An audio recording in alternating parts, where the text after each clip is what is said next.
Mungkin gurau-gurau idanya nanti menengok hadisnya. Jadi hadisnya menunjukkan bahwa Abu Ya Mudawwali yang diakui oleh Rasulullah sebagai ulama besar. Sebagai ulama besar.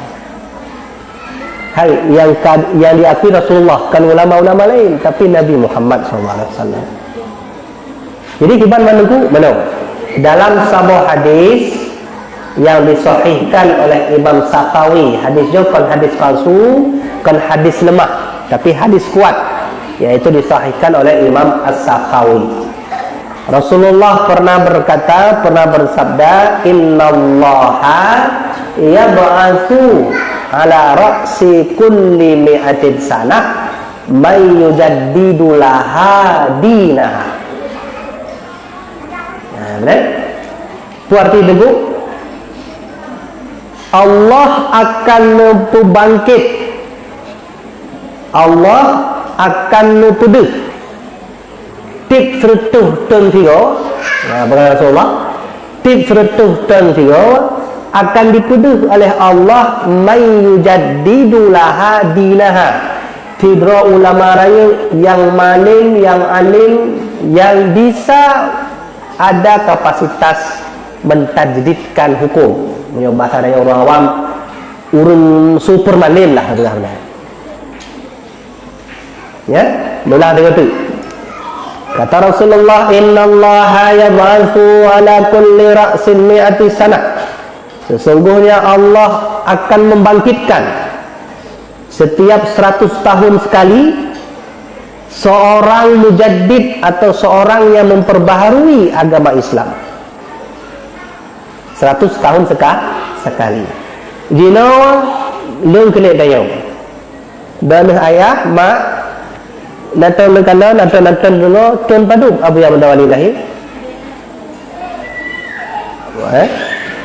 Abu Ya Mudawwali lahir tahun 1917. Yang kadi tambong tahun 100 tahun sekali.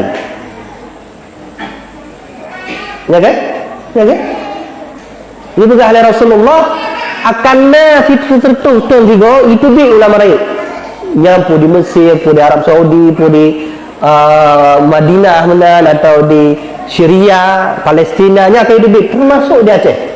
Kebetulan almarhum Abu Ya Mudawwali lahir ala kulli ra'si mi'ah. Aceh kalian bahasa Nabi ra'si mi'ah, kepala. Kepalanya berarti 100 tahun yang pertama. Sedangkan 100 tahun yang pertama masalahnya galam yang ulama-ulama lain, tapi galam lahir 100 tahun pertama. Cuma tira ulama yang lahir 100 tahun pertama, tahun kurumlah 17 yang dari Aceh, beliau bernama Abu Ya Syekh Muhammad Wali Al-Khalidi. Beliau menang keulamaan Abu Ya Mudawwali kah itu gah oleh Rasulullah pada terbaik 100 tahun yang lalu. Benar? Benar kan? Atau mungkin salah lon tuan. Aceh ni petuk bak lon tuan, mungkin lon kurang ilmu atau kurang membaca. So ulama Aceh yang lahir bak 100 tahun pertama. Atau belum? Sedalam 100 tahun lahirlah ulama bernama Umar bin Abdul Aziz. Apa? Meninggal Umar bin Abdul Aziz, ibu dah ulama raya demikian. Pada tahun 200 sekian, bernama ya Al-Imam Muhammad bin Idris Asy-Syafi'i atau Imam Syafi'i. Kabeh 200 tahun. Tahun yang ke yang 200 sekian hiduplah ulama lahir, yaitu ulama besar Abu Al-Asy'ari. Kemudian 100 tahun yang 100 tahun kemudian lahirlah ulama ya, yaitu Abu Bakar Al-Baqilani. Jadi ka 500 dan seterusnya, maka lahirlah untuk Imam Al-Ghazali. Dan Imam Al-Ghazali 100 tahun kemudian itu bila ulama-ulama teruk bak Imam Rafi'i, teruklah bak ulama besar raya di Mesir bernama Syekh Zakaria Al-Ansari.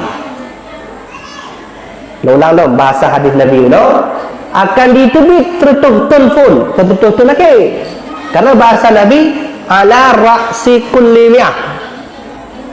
Ala ra'si kepala kan? Ulai phone dengan bahasa dengan terjemahan lain ini phone, bak phone. Maka itu belah ulama dengan Aceh tertuhun pertama yaitu Abu Yahya Syekh Muhammad Wali Al-Khalidi. Ini menancap kesimpulan hadir Abu Yahya tempat di Aceh yang dipegah oleh Rasulullah 1400 tahun yang lalu. Benar-benar wajib takun ba Allah, ya Allah terima ngasih kalau nunjuk bak kamu ya tidak urang yang kalau lampu tunjuk lampu bak dia, lampu ilmu, lampu ketawaduan, lampu akhlak, lampu segala-galanya.